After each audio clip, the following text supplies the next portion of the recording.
لہٰذا ہمیں خدا کو جاننا چاہیے جو ہماری دعاؤں کا جواب بائبل کی باتوں کے ذریعے دیتا ہے۔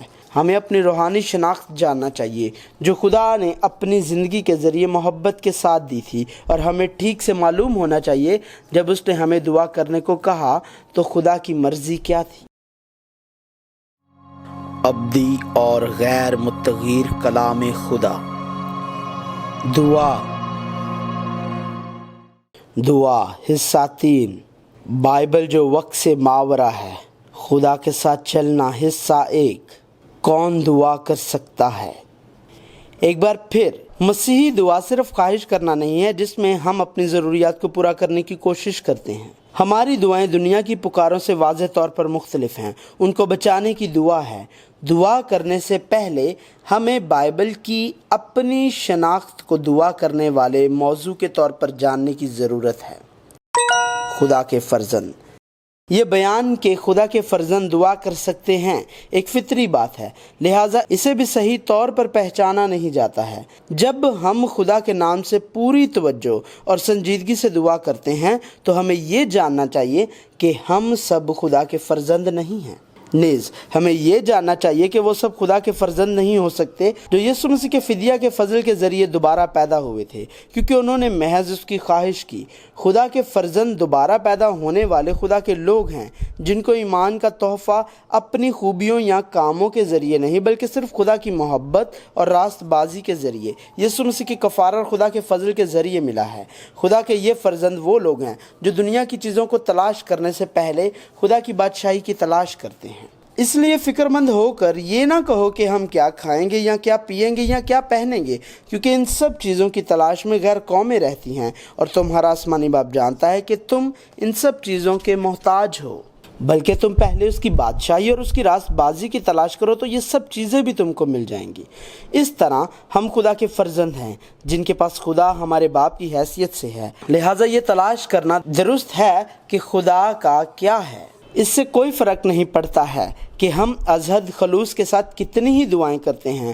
اگر ہم خدا کی چیزوں، خدا کی بادشاہی کو تلاش کرنے کے بجائے صرف اپنی خواہشات کی تکمیل کے لیے التجا کرتے ہیں تو ہمیں اس بات کی پرواہ نہیں ہے کہ ہم کون ہیں یا خدا کون ہے جو ہماری دعا سنتا ہے۔ ہم بس یہ دعا کرتے ہیں کہ ہماری خواہشات پوری ہو جائیں۔ لہٰذا اس سے پہلے کہ ہم جس چیز کے لیے دعا گو ہوں اس پر توجہ مرکوز کر سکیں، پہلے ہمیں جاننا چاہیے کہ ہم کون ہیں۔ یہ بہت اہم ہے۔ اگر ہم ان لوگوں کی روحانی حیثیت کو جاننے جو خدا سے بطور اپنے باپ کی حیثیت سے دعا کرتے ہیں، خدا کے بارے میں مکمل آگاہی جو دعائیں قبول کرتا اور اپنی دعاؤں کے مندرجات کی تفہیم میں پیش قدمی نہیں کرتے ہیں، تو اس وجہ سے ہماری دعائیں جبری اور بے معنی ہو جائیں گی۔ اگر ہم محض زبردستی دھکیلنے کے انداز میں پورے خلوص کے ساتھ دعا کرتے ہیں جبکہ دعا میں اپنے روحانی رتبے سے لا علم، خدا سے بے خبر اور خدا کی مرضی سے غافل ہیں، تو جو ہم چاہتے ہیں اسے حاصل کرنے کے لیے صبح کی ایک خاص دعا یا فرمان خدا کے لیے دھمکی بن جاتا ہے، جیسے ساری رات کی دعا ایک بے خوابی بن جاتی اور روزہ کی دعا بھوک کی جد و جہد میں بدل جاتی ہے۔ خدا کے ایک فرزند کی روحانی حیثیت۔ انسان خالق خدا کی تخلیق کردہ مخلوق ہیں۔ ان تمام مخلوقات کے برعکس جو اپنی نوعیت کے مطابق پیدا کی گئی تھیں، انسان خدا کی شبیہ پر تخلیق کیے گئے تھے۔ وہ خدا کی شکل میں بنے تھے اور زمین پر حکمرانی کرنے کے قابل تھے جس کی خدا نے انہیں اجازت دی، لیکن آدم اور حوا کے گناہ کی وجہ سے تمام انسان گنہگار ہو گئے۔ بس جس طرح ایک آدمی کے سبب سے گناہ دنیا میں آیا اور گناہ کے سبب سے موت آئی، اور یوں موت سب آدمیوں میں پھیل گئی اس لیے کہ سب نے گناہ کیا۔ یہ ٹھیک ہے، آدم کے بعد ہر ایک گنہگار ہوا اور سب خدا کے قہر کی زد میں آ گئے، لیکن ان گنہگاروں میں سے خدا نے اپنے لوگوں کو چنا اور بلایا۔ ابراہیم کے ذریعے اسحاق کی طرف جاتے اور یعقوب کے 12 بیٹوں کے ساتھ آغاز کرتے ہوئے قوم اسرائیل کو بطور نمونہ استعمال کر کے خدا کے لوگ ممتاز کیے گئے تھے۔ خدا نے اپنے لوگوں کی زندگی کا سفر ظاہر کرتے ہوئے اسرائیل کے ان لوگوں کو یوسف کے وسیلے سے مصر بھیجا اور مصر سے نجات کا سفر شروع کیا۔ خدا نے اس دنیا کی علامت بابل، مصر سے اپنے لوگوں کو بلایا۔ تم بابل سے نکلو، کسدیوں کے درمیان سے بھاگو، نغمہ کی آواز سے بھاگو، اسے مشہور کرو، ہاں اس کی خبر زمین کے کناروں تک پہنچاؤ، کہتے جاؤ کہ خداوند نے اپنے خادم یعقوب کا فدیہ دیا۔ اسی لیے خدا نے موسیٰ کو بنی اسرائیل کے پاس مصر میں بھیجا اور انہیں میرے لوگ کہا۔ خداوند نے کہا، میں نے اپنے لوگوں کی تکلیف جو مصر میں ہے خوب دیکھی، اور ان کی فریاد جو بیگار لینے والوں کے سبب سے ہے سنی، اور میں ان کے دکھوں کو جانتا ہوں، اور میں اترا ہوں کہ ان کو مصریوں کے ہاتھ سے چھڑاؤں اور اس ملک سے نکال کر ان کو ایک اچھے اور وسیع ملک میں جہاں دودھ اور شہد بہتا ہے، یعنی کنانیوں اور ہتیوں اور اموریوں اور فرزیوں اور ہویوں اور یبوسیوں کے ملک میں پہنچاؤں۔ یہ ٹھیک ہے، سبھی انسانوں جو تمام اور مکمل طور پر پہلے انسان آدم کے گناہ کی وجہ سے گنہگار ہو گئے میں سے خدا نے لوگوں کے ایک مخصوص گروہ کو میرے لوگ کہا۔ یہ پرانے عہد نامہ سے اسرائیل کی قوم کا نمونہ ہے، اور اب یہ روحانی اسرائیل کلیسیا ہے جو یسوع مسیح کے وسیلے سے خدا کے لوگ بن گئی۔ اور خدا نے پہلے لوگوں کو بلایا جسے اس نے خدا کا خادم کہا، کیونکہ بنی اسرائیل میرے خادم ہیں، وہ میرے خادم ہیں جن کو میں ملک مصر سے نکال کر لایا ہوں۔ میں خداوند تمہارا خدا ہوں۔ جب خدا نے ہمیں خادم ہونے کے لیے بلایا ہے تو وہ یہ نہیں کہہ رہا ہے کہ وہ چاہتا ہے کہ ہم اس کے لیے دنیا کے خادموں کی طرح بنیں، بلکہ ہمارے روحانی ملکیت ہونے کی بات کر رہا ہے، چاہے یہ وہی خادم ہی ہوں۔ پر خادم اس پر انحصار کرتے ہوئے کہ آقا کون ہے بالکل مختلف ہو جاتا ہے۔ عام لوگوں کے خادموں اور بادشاہوں کے خادموں کی حیثیت اور اختیارات مختلف ہیں۔ شریر کے خادم اور نیک کے خادم بالکل مختلف ہیں۔ خالق اور قادر مطلق خدا کے خادم کیسے ہوں گے؟ خدا کا خادم اب اس دنیا کا نہیں بلکہ خدا کا ہے، لہٰذا جن کو خدا کے لوگ اور خدا کے خادم بننے کے لیے بلایا گیا ہے وہ خدا کے ساتھ چلتے ہوئے زندگی بسر کرتے ہیں۔ لہٰذا پولس رسول نے بھی اپنے آپ کو یسوع مسیح کا خادم کہا، اور پطرس رسول منادی کر رہا ہے، اپنے آپ کو آزاد جانو، مگر اس آزادی کو بدی کا پردہ نہ بناؤ، بلکہ اپنے آپ کو خدا کے بندے جانو۔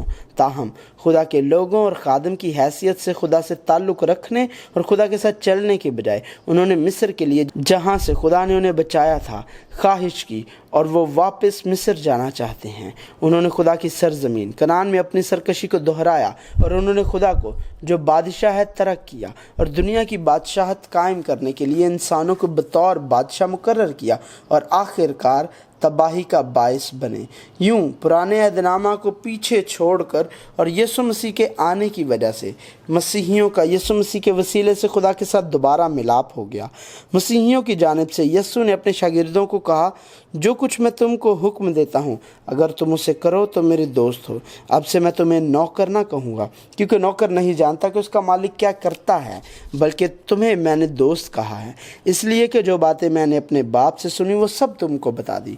اور پولس رسول نے اس ملاپ کی گہرائی اور قدر کے بارے میں بات کرتے ہوئے منادی کی، کیونکہ تم کو غلامی کی روح نہیں ملی جس سے پھر ڈر پیدا ہو، بلکہ لپالک ہونے کی روح ملی جس سے ہم ابا یعنی اے باپ کہہ کر پکارتے ہیں، اور روح خود ہماری روح کے ساتھ مل کر گواہی دیتا ہے کہ ہم خدا کے فرزند ہیں، اور اگر فرزند ہیں تو وارث بھی ہیں، یعنی خدا کے وارث اور مسیح کے ہم میراث، بشرط یہ کہ ہم اس کے ساتھ دکھ اٹھائیں تاکہ اس کے ساتھ جلال بھی پائیں۔ یہ ٹھیک ہے، بائبل بیان کرتی ہے کہ مسیحیوں کی روحانی حیثیت اب خدا کے لوگ، خادم اور یسوع مسیح کے وسیلے سے لپالک بچے بھی ہیں، اور کیونکہ وہ یسوع مسیح کے وسیلے سے خدا کے ساتھ ایک ہو گئے ہیں اور وہ خدا کو باپ کہہ سکتے ہیں۔ مسیحی کی روحانی حیثیت دنیا کے کافر معبودوں سے نہیں بلکہ خالق خدا سے، خدا جو ہمارا باپ بن گیا اور ہمیں فرزند بنایا، دعا کرنا ایک حیرت انگیز بات ہے۔ اس شناخت کی صحیح پہچان کے ساتھ کی گئی دعا اس دعا سے بالکل مختلف ہے جو ایک برے آقا کے تحت خوف میں رہتے ہوئے اب بھی کسی غیر قوم یا خادم کے مقام پر کی جا رہی ہے۔ جب ہم ایمان کے ذریعے اپنی شناخت کو تسلیم کرتے ہیں تو ہم دلیری کے ساتھ فضل کے تخت کے قریب پہنچ سکتے ہیں، جس میں ہم کو اس پر ایمان رکھنے کے سبب سے دلیری ہے اور بھروسے کے ساتھ رسائی۔ بائبل جو وقت سے ماورا ہے، دعائیہ سلسلہ ہمیں کس سے دعا کرنی چاہیے کے ساتھ جاری ہے۔